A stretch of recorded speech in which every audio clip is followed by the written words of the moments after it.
You also talk about the NSA and the surveillance, national surveillance, the national surveillance state. You said it's not only a national thing, but a global thing. Also in Germany, it's happening. And you also said that it's a type of expulsion also. Explain. Well, I mean, their expulsion, again, is a complex meaning. But what we have, we now know this. I mean, as I mentioned, in 2010, the Washington Post, a newspaper in the public domain, published a series of maps with lots of data on all of this. And it was so far out that it didn't register, it didn't leave a mental footprint. People didn't know what to do with it. So I like to show that map. Which the map is dated July 2010.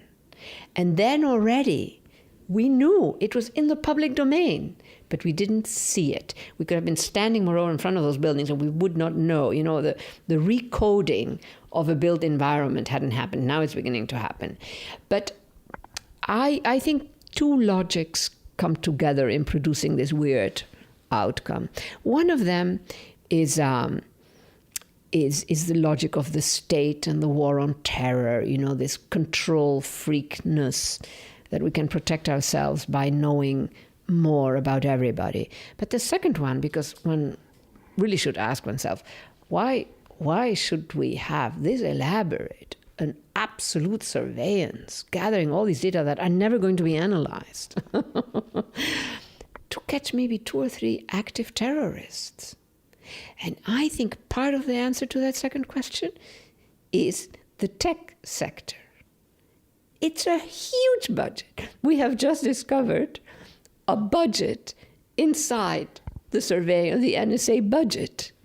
A budget actually that adds new technology, a new thing to check on those who are employed with top level security clearance. So we have what I call the surveillance statelet. It's like a little state, inside the surveillance state. I mean, I stand back and I say, well, who benefits from this? The tech sector, the defense sector. We go back to that old image of the, whatever we called it, the corporate, the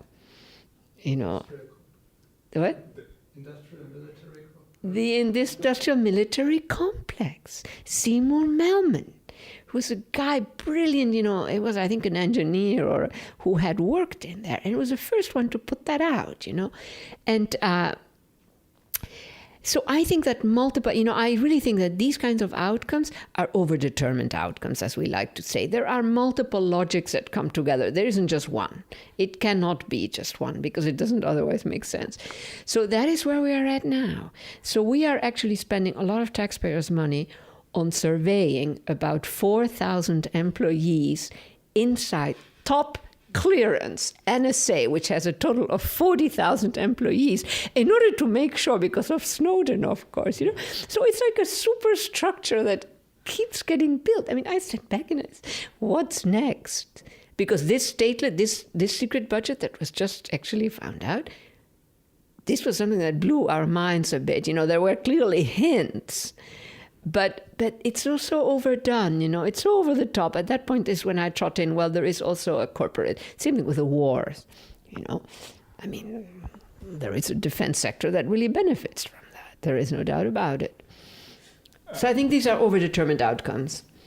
And how's the discussion in the US about the surveillance state? Do you see any progressive changes? Well, the problem, I think, with the kind of debate, because, in the United States, we have the chattering classes. The chattering classes must have something to chatter about. Otherwise, they're out of business. And there is only so much that is happening, even in the United States. So what happens then is a diluting, I think, of the issue. And the diluting often means that there is so much that the more general public latches onto the familiar. So what's the familiar in all of this? Oh my God, they're reading my email. And I think that then generates sort of a a weird, the privacy, other categories come into the picture. I'm more interested in a different kind of systematicity, a complex assemblage of elements that begins to work together in a direction, and then it is a bit out of control. So in my new book, I speak of predatory formations. It could also be predatory assemblage, but predatory formation in other ways. And they are truly predatory. And I see a few of these. And one of these is it. And it just goes in a certain direction. And it's way beyond my email and my telephone calls and detecting terrorists. It's sort of something that is there.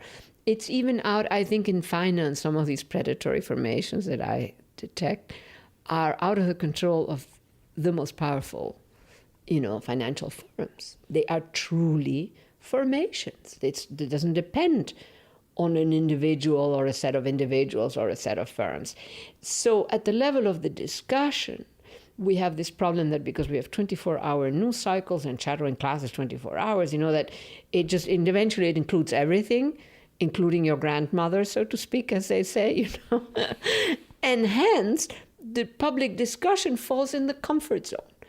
My privacy right. So it becomes a discussion on privacy and the protection of privacy, which is a very old and familiar issue in the United States. Rather, they can't quite wrap their brain around what is really happening, which is a state formation that is not fully in control of itself. There are other things happening there. Anyhow. You just mentioned in your speech that my husband thinks the United States is already fascist. Yes. No, is that what you were going to say? Yeah. And you said it's not the case, but there are some elements. Assange had this phrase. It's a turnkey state. I think that's much better to say than it's already, because I can say what I want. Like, here I am.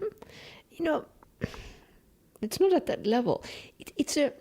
It's also a technical apparatus that gathers all this information. Like, my university now is entitled to have access to my email. But they don't do it. They have better things to do, only if I become truly suspect on grounds that may have nothing to do with all of the surveillance does the utility of that system kick in. That is the logic, and that is why we all have to be suspect so that they have data on all of us. And if something happens, you know what? That person, go dig them out there from whatever millions that we're tracking, and then they can create a chain. Now, there is also, because I often do these panels where I bring in people whose brothers are in jail for being suspect of terror. So if they look at me, they will see all kinds of connections. And they say, oh my God, she's a terrorist. But it's a totally unwarranted. So what will happen then? An expensive lawsuit paid by taxpayers. And then in the end, it turns out, no, I just organized a panel at a boring sociological meeting. So it just produces ignorance. And what is really lacking in the United States is old-fashioned intelligence, which means hard work, you're on the ground, you know the language, you know the culture. That kind of deep, I always say the United States does not know how to do diplomacy. They just trot out the big guns. They call that diplomacy. And they have lost the capability for doing old-fashioned intelligence, which is one way of really finding out. And right now, the intelligence, they can do it right at home, and they're not even doing that. So they have this intermediary domain, which is then corporate linked, and that is a whole other story.